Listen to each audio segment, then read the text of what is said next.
Well, hello and welcome to another edition of the Endless Coffee Cup podcast. As always, I'm your host, Matt Bailey. And once again, I've got Monique Russell back with us. Monique, how are you doing today? Fantastic, Matt. Good, good.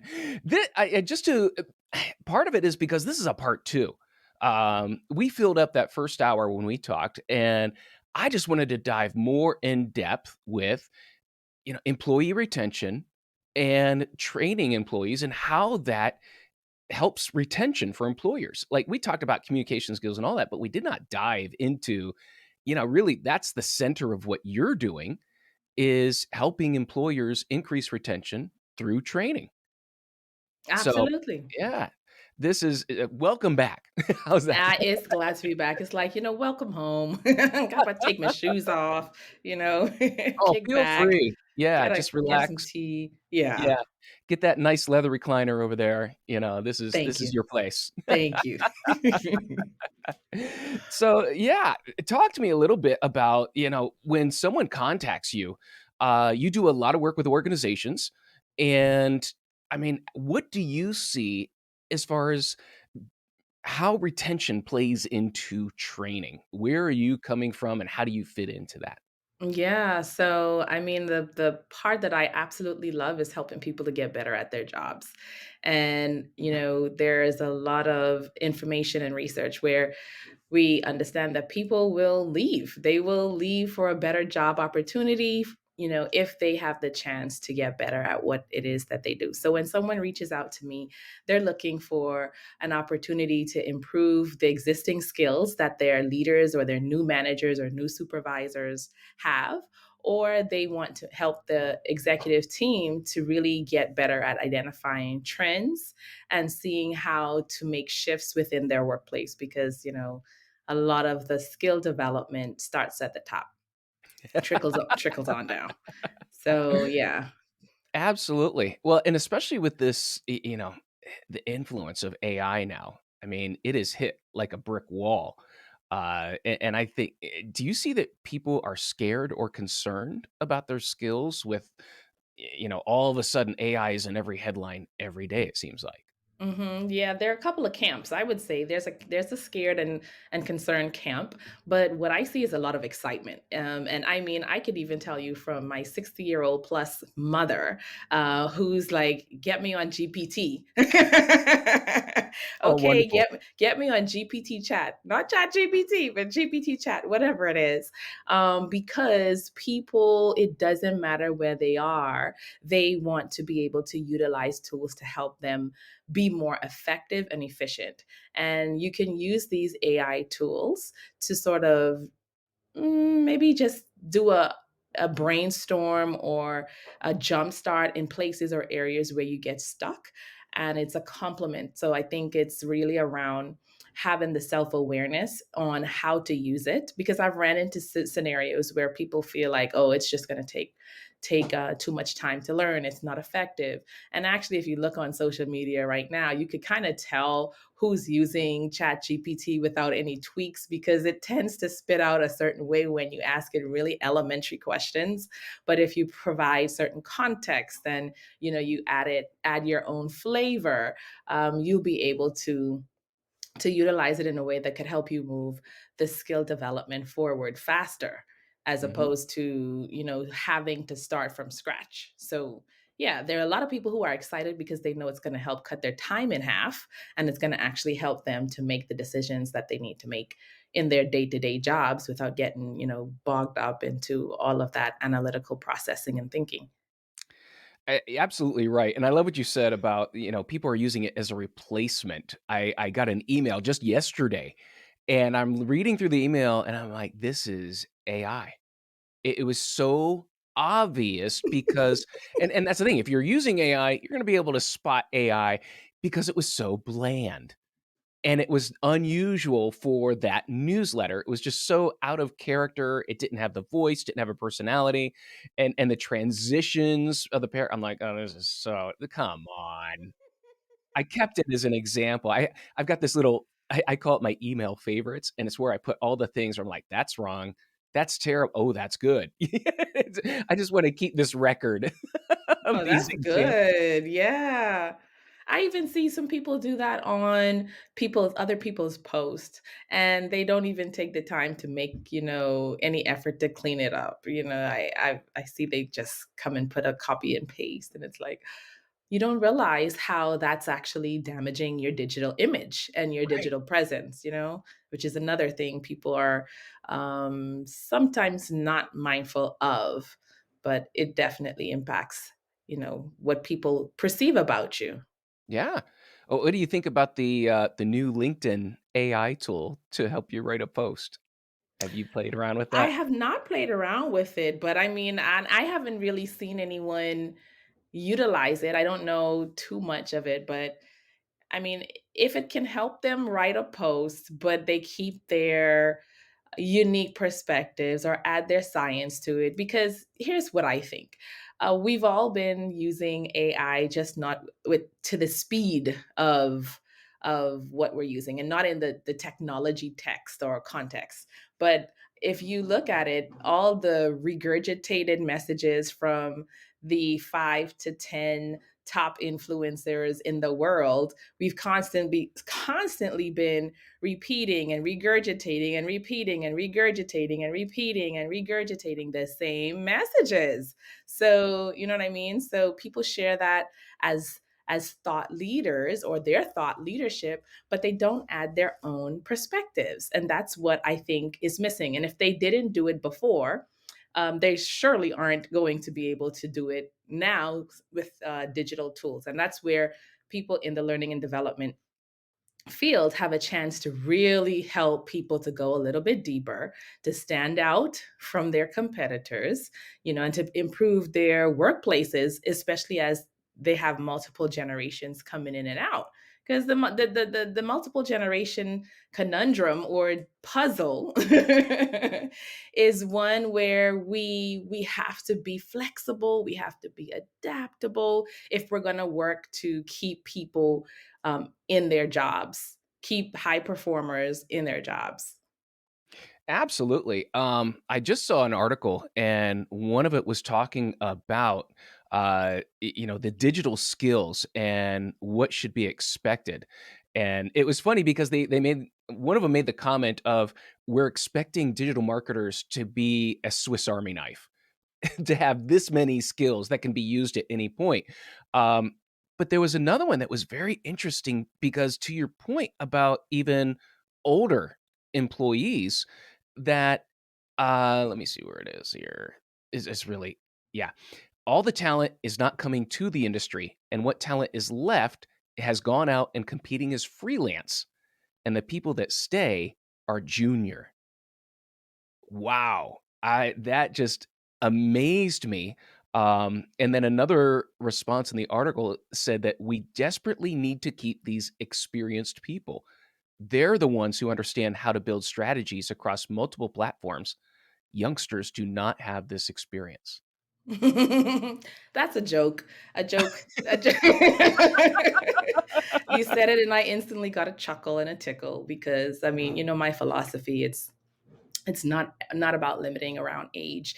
In fact, one of the chapters in my book is it's not about age, it's about identity. So I Mm. mean, it doesn't limit you, your age doesn't limit you or the skills that you have. I always debunk this because I coach individuals who are from multiple generations, and I will tell you that you may have someone who has 30 to 40 plus 50 years experience, but if they've been doing the same thing over and over, and especially now if you move into government spaces, where it's a very traditional structured, this is how we do it, and you've been doing that for 20, 30, 40 years. Yes, you have historical data of the organization, but if the organization is wanting to move from, say, paper based to digitized solutions, or if you're looking to move from just in person meetings to hybrid meetings or virtual meetings. I'm just using technology as an example. But if you're looking to find different ways of engaging people on your team and you think that, okay, just giving giving the lecture, giving the training, when all the data out there is showing us that we need multiple modalities and continuity to keep our employees engaged and keep them feeling like they belong, then where is all of that wisdom going to come from if you're not keeping updated? So Yeah. I love the idea around, the fractional employee. I think that that's the way that we're going to go, like the fractional excuse me, the fractional leader or the executive that's leaving the workforce and they're coming on as a temporary fill in. I definitely see that as the way to go. I see it happening Wow. already in different places. And then for those that are highly engaged, we also have to be mindful that, especially post pandemic, entrepreneurship is the one that's enticing them. So you have, that desire for people who want to have fulfillment. And I remember when I was working in corporate, I wanted to have that fulfillment, but I was able to find that outside of my workplace, which Mm. now, doing my speaking, doing my own training, I was able to be fulfilled there and then come back into the workplace and bring all of that energy with me, sort of as a partner for whatever was happening at work.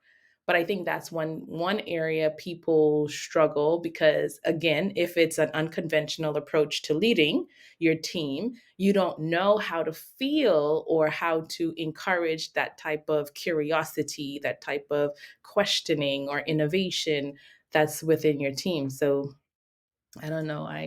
I'm a big proponent of passing down information or cross functional training. Maybe that's where reskilling will come in, Mhm. because if people are leaving and nobody else in the organization knows how to do what that person did, that's also a problem. Historical data and strategy is pretty much walking out the door. What are you going to Right. do? Well, strategy and experience. Experience with strategy and how do you handle a problem? It's interesting. I think in one of the podcasts we were talking about that there is a need for people to understand how to solve problems. Yes. That's becoming a massive issue, and the people that know how to solve the problem are being pushed out the door. And now you've got to teach people how to do this, whereas it seemed to be a skill that most older people had. And I don't want to cast, dispersions on generations, but this is a recognizable issue that's happening in the workplace right now. Well, I don't believe that, and I don't subscribe to that because I'm coaching these people. And so and so I see differences. I definitely see the differences. I don't think older people have all the strategy. They have some of them. It's really not about age when you really put it into total perspective. Mm, And we can just look at, some of the individuals who their new businesses are being featured for changing the workplace. For example, let's look at Calendly. Calendly is something that so many people use yeah, to automate their booking services. And of course, this is outside of the corporate workspace. But when we look at it holistically, we have to be able to acknowledge that our whole ecosystem is changing. And so if you have individuals who are starting businesses while they are in their corporate roles, you have to be mindful that, wow, strategy just doesn't exist within the four walls of your corporate organization. It also exists outside. And when we look at those types of things that are happening and the disruption that's happening in the workforce, we cannot just say, like, hey, older people are having strategy. I know because I coach individuals who, it's like, this is the one way that we've done it, and it doesn't matter how old they are.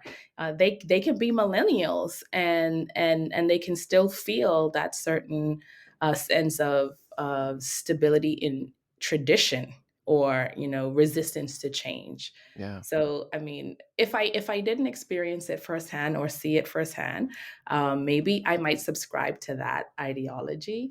But for me, I will always say it's a joke, um, and and I need more evidence. So, yeah. Good.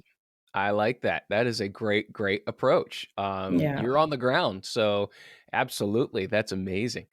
Um, so a couple of numbers, just to reinforce what you had said. Um, and this is from Marketing Week earlier this year. They did a couple of surveys about the workplace, careers, um, and they also quoted research by LinkedIn that was done earlier this year that 93% of businesses are concerned about employee retention, which that is okay, you should be. Mhm. It should be that high. And however, what was interesting, and this gets to what you had said, the most common reason people leave and go to a new job is they want to learn new skills, and that was 26% said that that's the number one reason I would leave a job and go somewhere else is to learn new skills. It seems that there's an obvious connection between retention and skill training. I mean, Yeah. that I th mean, so like literally like that is the blueprint. So it's like it's like you don't even have to go far to put in a strategy, like seriously, it's like make sure that you include reskilling and upskilling in your strategy because this is what people are requesting when they Mhm. are going for interviews or they don't want to change their job. They may just want to change their role. So, yeah, giving them an opportunity to learn something new. Let's just say, for example, you have someone who is working in quality assurance, and that person who's working in quality assurance maybe no longer that group is downsized and they don't really want to get rid of one of their top performers. They want to find a way to move them into a new role. Mm. And let's say that individual is at a place in their life where they feel like, you know what, I always wanted to be in learning and development. Well, guess what? Or they want to be in sales.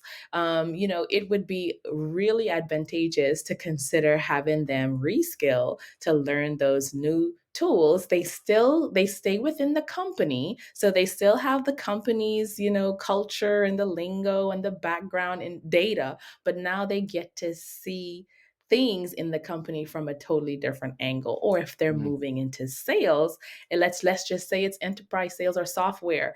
Now, from a quality assurance background, they've been reskilled into sales.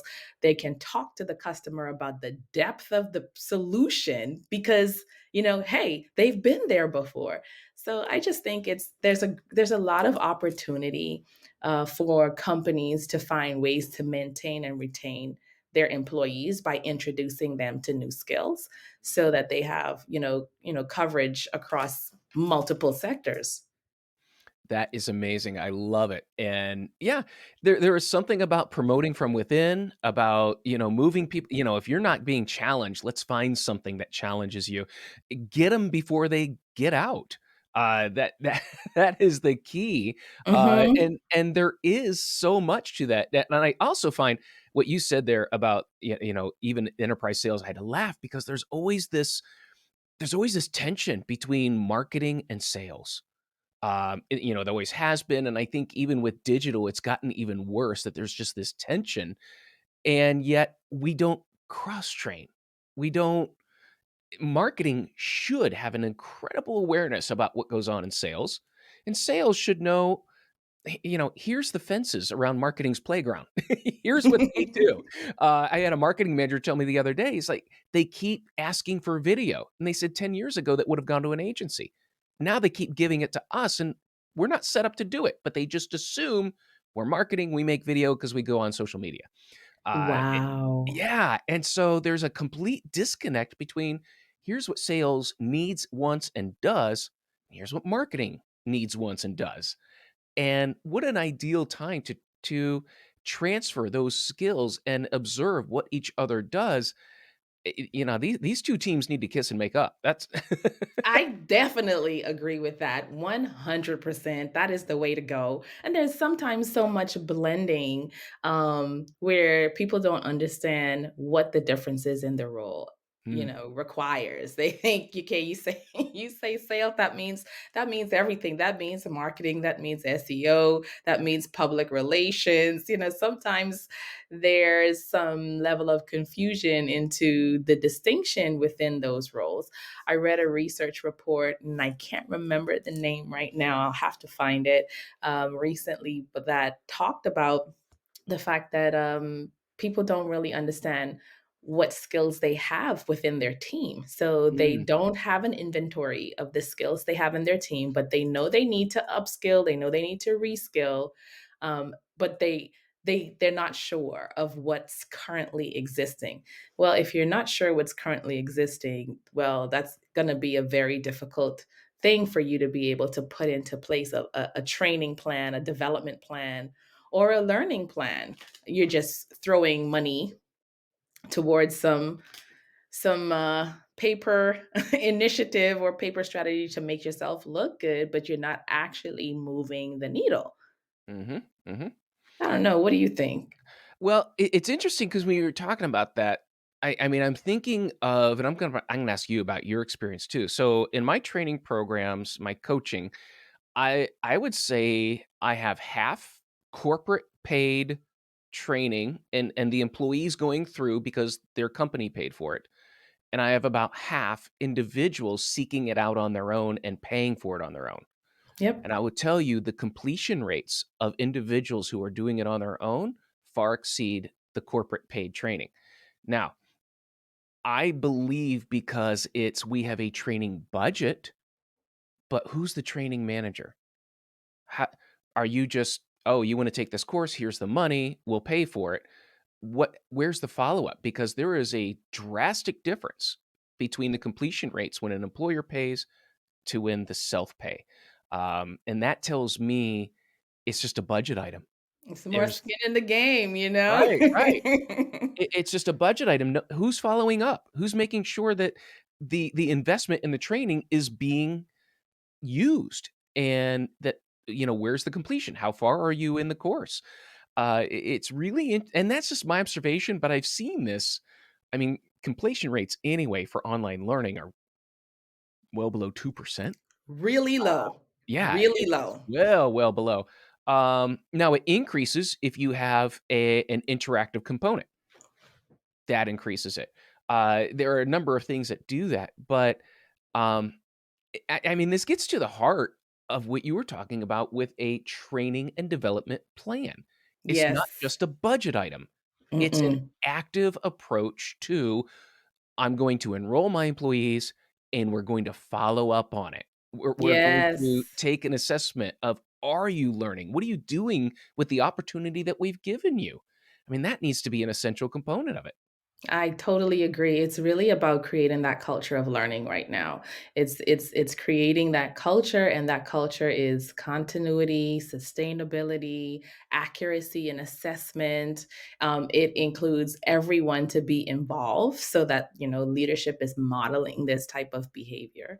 And I will say in my experiences, what I've noticed in terms of in different corporate companies versus well, not even the externals, but let me just say within the different corporate companies, I see differences in completion rates based on how well the program is structured, how well it's marketed, how well the benefits are shared or discussed, because that's one piece that I feel is often missing. It's like, okay, Mm. we're going to have this grandiose program, but now we gotta convince them to take the training.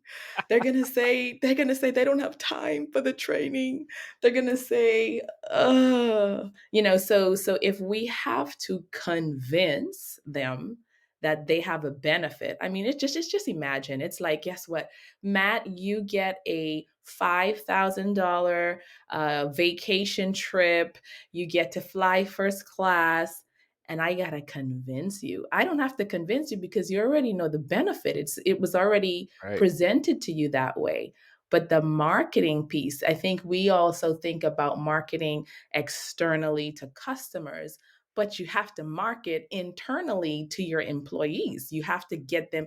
Learning and development has to have its own marketing plan. Otherwise, how are you going to champion them or get them, involved? That's how people, you know, that's how they get excited. If it's just, oh, I have this. I had a lady reach out and she wasn't even on the list to be included with her company for coaching. She overheard her manager talking to someone else and she's like, I got to have that. I Mm, got to have that. No, I got to have that. So she went, she raised her hand, she signed up. Of course, she completed all the way through. But guess what? She also has a small business.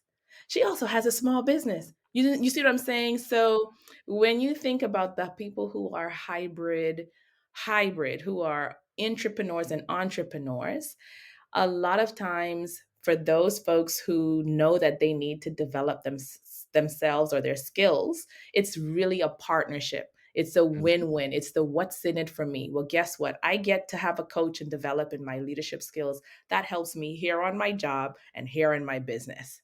They're going to amazing. complete. You know what I mean? It's a Love that different story. approach. It's a Yeah. different approach. Love that story. I love it. That is a self-motivated person, Yeah, that sees that, there's an opportunity to learn, I'm in, and because they see, like, they see both benefits of both sides, and the thing is, this is someone who not is probably not likely to leave. exactly. They've got the thing on the Exactly. side, you've enabled them to train and learn, there's gonna be some appreciation for what has been offered and the chances of them leaving to pursue this. I mean, I I hate to call it this the side hustle. I hate that phrase. Um, Okay, we're gonna come up with a different I know, name. yeah, yeah. The side business is going to Yes, be a reality moving forward. I mean, it has been. The pandemic has brought it on more, but people having a side gig, and I encourage, even when I'm hiring, I'm telling people, "Do these things. Go build the side. Take your skills and develop them, go on Upwork." Absolutely, because that's the new economy, it is. It it's is. I I'm mean, getting paid here, here, and there. Bring it we in. just have to be honest. I think it has been happening forever, forever and ever, but we haven't been speaking about it. And we have to Mm. be honest because I have leaders who are executives and they have real estate properties. They have, they Oh, have yeah. different things going on that are considered side businesses. And guess what? I mean, you cannot expect as an employer that you're going to encapsulate all of your employees' time and energy. Yes, there's an exchange. You're compensating them for doing a job well done. But we're in the people business, right, Matt? Mhm. We know that people are complex. We know that we have to use a variety of ways to keep them engaged. And the what's in it for me is a crucial part. They need to know, like, how are they going to benefit? And they also need to have that experience of feeling included. Mm, So for those that you can't promote everybody, right? You have a ranking scale and a ranking system. Everybody can't be promoted. But right. if those who are entrepreneurial or entrepreneurial, if you can keep them engaged through different ways, that's where your creativity as a leader is going to come in. That's where your strategy is going to come in, and you have to be confident and skilled enough to be able to say, I'm not going to lead everybody with, a one broad stroke or a one broad brush. Now, that's challenging because you got stuff to do. You you have results. And so it's important for you as that leader, that new supervisor, to encapsulate yourself into a culture of learning so that you're fostering decision making skills and processes. You're fostering leading yourself with kindness, compassion, and empathy. You're fostering time management, and you're not up at midnight having a conference call. Real story, real story, Oh, because you don't have any other time and you're so busy in meetings all day, so, and this is 2023, that's these things are happening. oh, yeah. Right, right. Um, I'm wondering if we're gonna start getting, like, I think France first instituted it, that you can't send a business email after 5 PM. And I'm seeing more and more things are tend to go that way, and even like I use Microsoft Outlook, and it lets me know when I'm sending an email outside of work hours, and it's a business email. Really? Yeah, There it's like, go "Are you sure?" AI. Yeah, it's like, "You're sending this outside of business hours." Like, "Yeah?" It's That's awesome though, Oh, because yeah. sometimes we need that, to your point about the whole AI complement, not a replacement, a complement Mhm, or a supplement. Like, we need those. I mean, sometimes you need to have these reminders. I say when it comes to skill building, here's the point too. Sometimes we have the skills or people have those existing skills, but what they really need is accountability. mm. That's really, the key factor. I've seen that a lot where yes, the repetition is good, yes, the reminder is good, but the biggest thing that's needed is accountability. And so we pay for accountability. I pay for accountability. It's not that I can't do it, I'm not self-motivated, but I understand what happens when I am strategically creating an environment for me to succeed by putting in additional checkpoints. Oh, absolutely. It's maintaining the focus. Yeah. That there are it's so easy to get distracted, it's so easy to feel like, "Oh, I'll just do this thing." And even my own personality, I'm like, it just needs to get done, so I'm just gonna do it. And that's somebody else's job. That's what I pay someone to do. And you've got to have those guardrails up that this is gonna help you be more productive, and it's going to allow you to have more of that life balance if you Exactly. if you stay in those guardrails. So Exactly. important. I like it. Yeah. Okay, I wanna go back to something you said because it blew my mind. I absolutely loved it when you said that learning and development needs to have its own marketing plan. Absolutely love that. What else makes a solid learning and development initiative or director or team within an organization? Well, if they do have the marketing skills, that's a plus. Right? That's something I would put on a learning and development director's agenda for their own development plan. I would Mhm, have sales and I would have marketing because you're not only just socializing the initiative, you're convincing, air quotes, mhm, convincing mm, people to not only participate but buy into the vision and see how it's useful for them and how it's useful for the organization. So I think that piece, and then for any learning and development executive or leader to really partner with individuals who understand the learning science process and who can, for example, and this might, I don't know how this might rock the boat here, but I'm not saying anything bad, okay? I'm not saying anything bad about LinkedIn Learning. I love LinkedIn Learning. I use LinkedIn Learning. But the reality is, a lot of people, you talked about completion rates of digital courses because it is self paced. And I've seen this with clients and prospects. They subscribe to these tools but there is no utilization whatsoever, or it's extremely limited or very, very low. So, yeah, we got access to LinkedIn Learning. Okay, well, how many people utilized it? How many completed it? Like what? Right. So, There's the accountability you talked about. I mean, yeah. And so right that there. piece, the Yeah. piece of if they're a learning and development executive or a director, partnering with someone who understands that and who keeps up with the learning trends and the learning science is really crucial because again you're busy, you don't have time to be out there digging up into the weeds and digging up into stuff, but if you're partnering with someone, asking the right questions to help you understand whether that they can advise you for on solutions that will actually transform your organization as opposed to something that just makes you feel good like hey we're doing this thing, and maybe you can send these videos to your team members you know Mhm.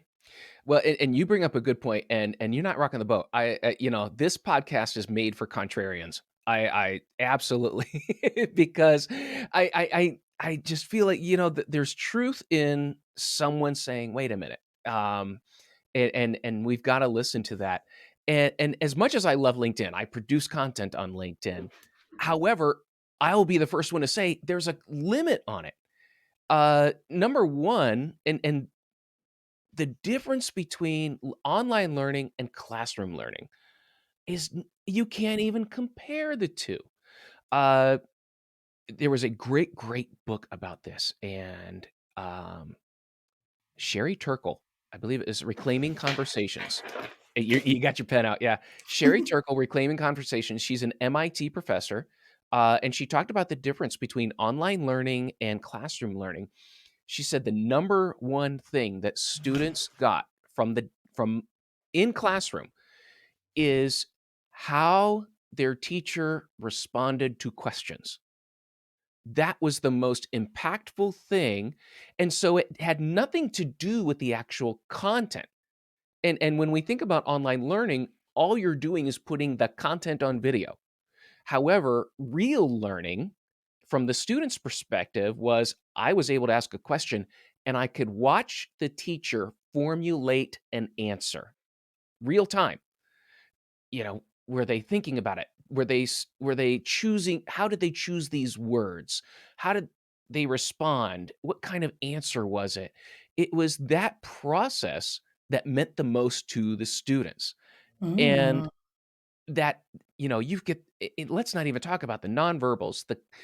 I know in my workshops, the best questions or even the best interactions, let's just say that, are doing group activities when I'm wandering around.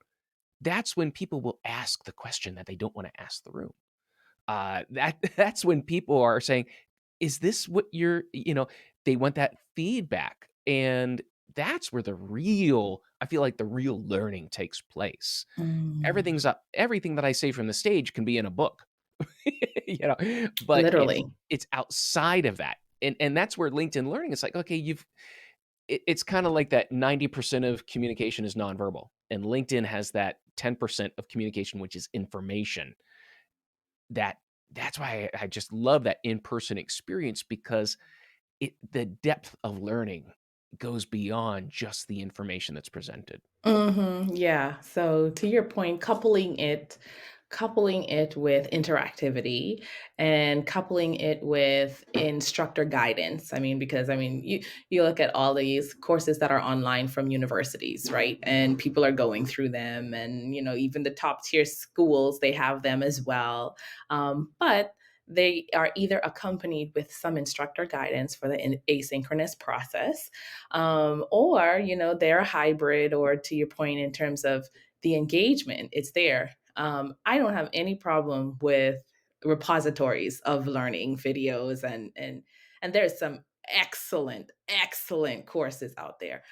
Me personally, the way I consume information, and that I'm a lifelong learner, I go through things and I complete them all on my own. I don't need anybody to to help me to go through the information. But I do know that that's not the majority of individuals, especially, we're in the learning and development industry. So it's a little bit different. Mhm. Most people, they're not going to go through, this entire program or process, especially if it's not a topic that they are the ones driving the motivation or the desire. If their employer is the one saying, like, you have, to complete these courses, then maybe not. So, another point I think on engagement and learning is to diversify the topics around what people want to learn about. It may Ah, not seem like it's directly related to your job or to the job of the organization, the role, I should say. But let's say you have a lot of people who are caregivers right now. Where does that fall into your learning and development plan? Is there even a place to acknowledge this type of topic?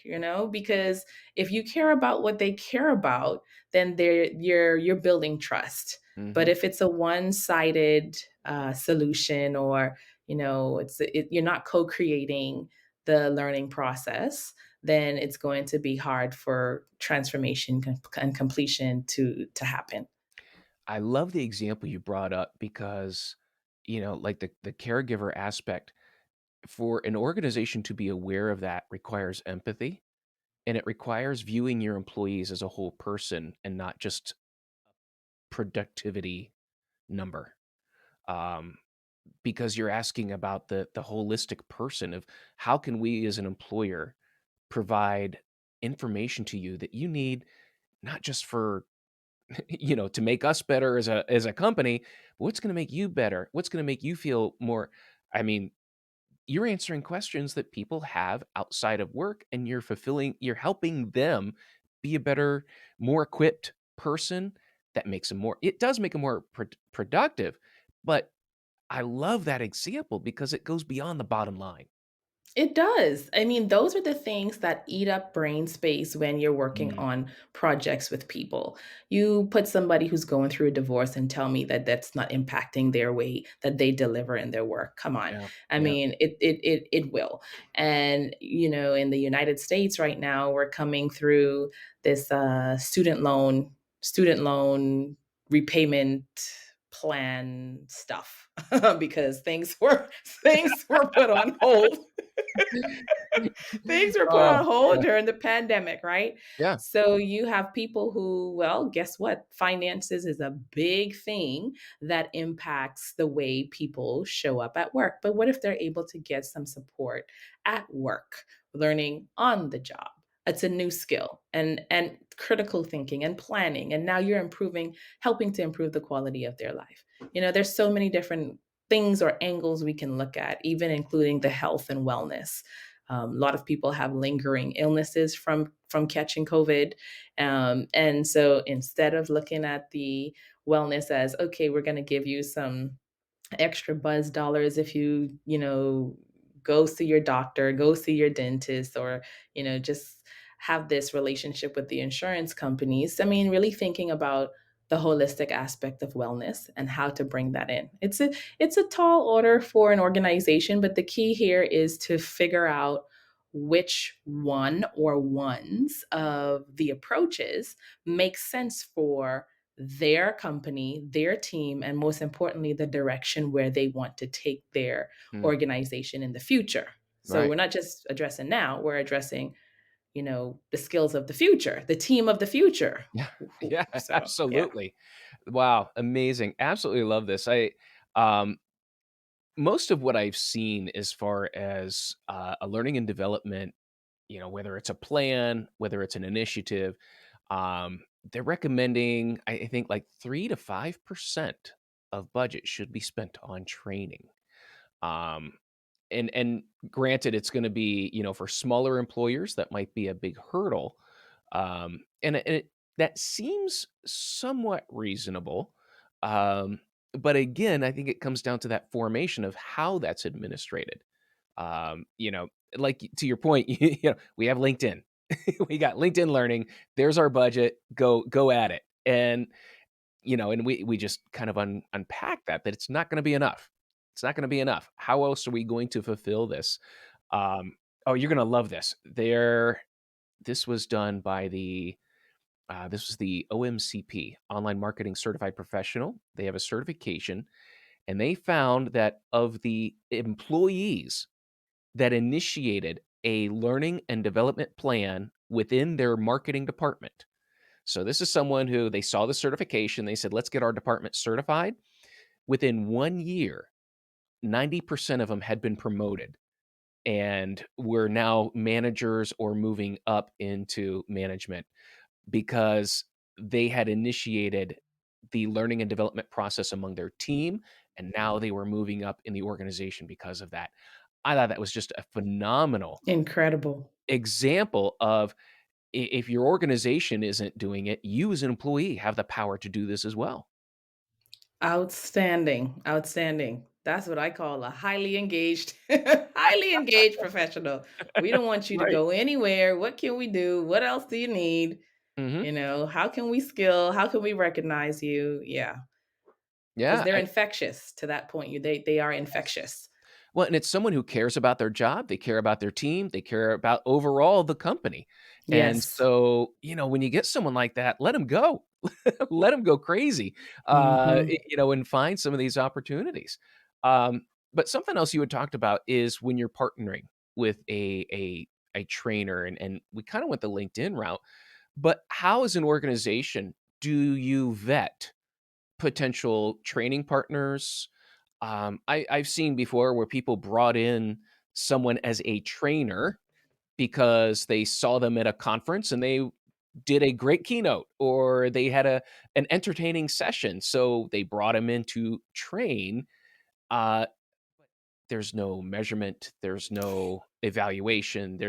It's someone who speaks well and presents well, but there's a disconnect about that learning process that you alluded to. Ooh, ouch, ouch, ouch, Matt. So I'm just gonna lob this to you and Ouch. let you just hit that out of the park here. Ouch, ouch. You're disrupting the status quo because I Yes. mean that's the traditional way of bringing people in, and maybe it works especially for inspiration and for motivation, but to your point, it's about assessing the true goal or the outcome of what you want. So there are a lot of great speakers who are also great trainers, and then you just really want to do your due diligence like you would do if you were hiring an employee, or if you were hiring um, any other type of client. You want to do your due diligence in terms of understanding what skills are in their wheelhouse, and most importantly, what's not. A great partner should be able to tell you what skills are not in their wheelhouse so that you can make a really informed decision. It's really about helping them to make an informed decision. Mhm. And if it is that they need to bring in multiple people to fulfill that need, that partner should be able to say, hey, this is an area where I'm not so strong, but this is an area where I am. And then also that learning and development director should look on LinkedIn. Look on LinkedIn.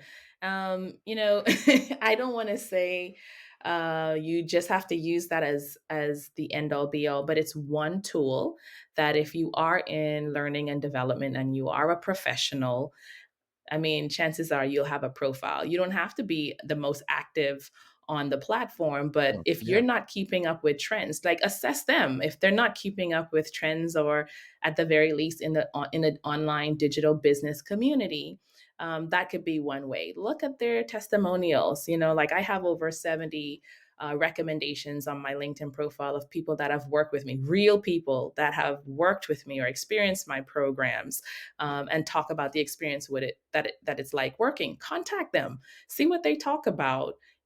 Like go the extra mile. In some scenarios, you're so busy that you just have to do this.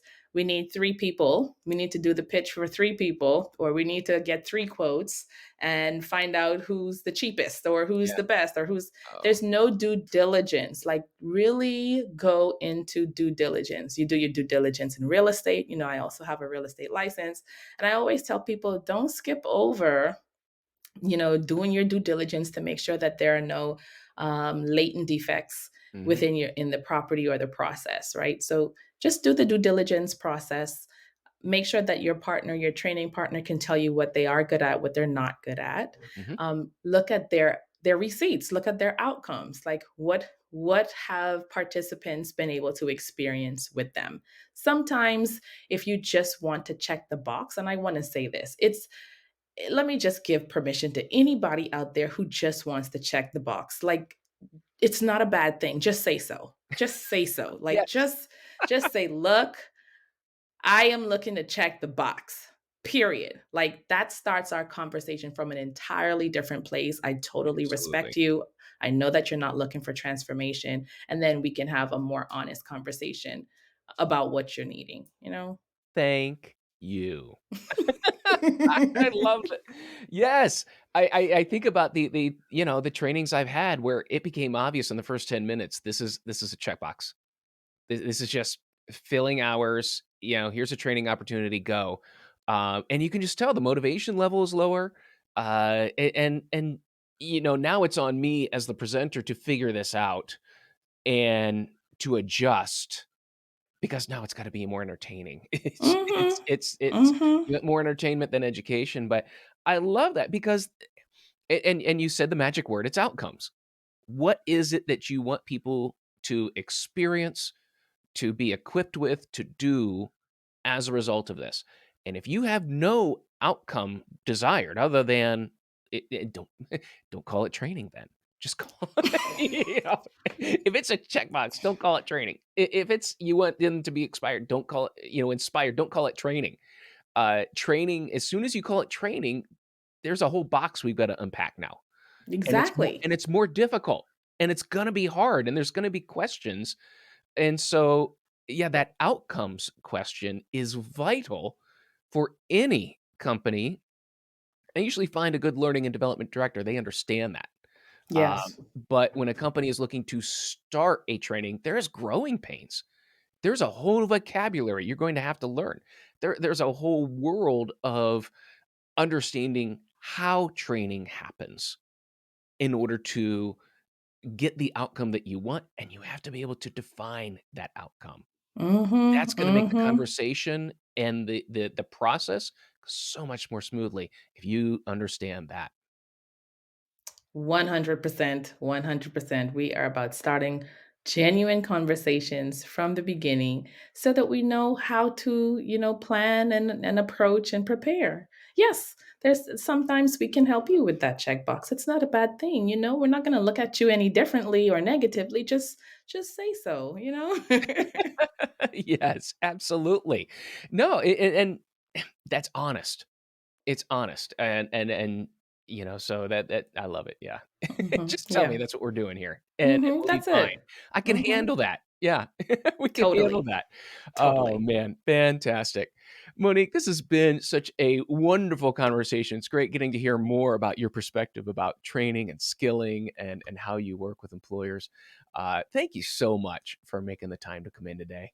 You are so welcome. It's my pleasure. Can't wait to be back. Oh, absolutely. Absolutely, that's gonna happen. And, of course, Monique, where can people find you if they wanna know more about you and the services you offer? You can go to my website, clearcommunicationsolutions.com, moniquerussell.com, or you can always hit me up on LinkedIn. Please send a connection request with a note to say that you heard us chatting it up on the Endless Coffee Cup. Absolutely. Thank you for the plug, Monique. I appreciate that. And dear listener, thank you for your time today. Always a pleasure to have a cup of coffee and a good conversation, and I look forward to the next one on the Endless Coffee Cup podcast.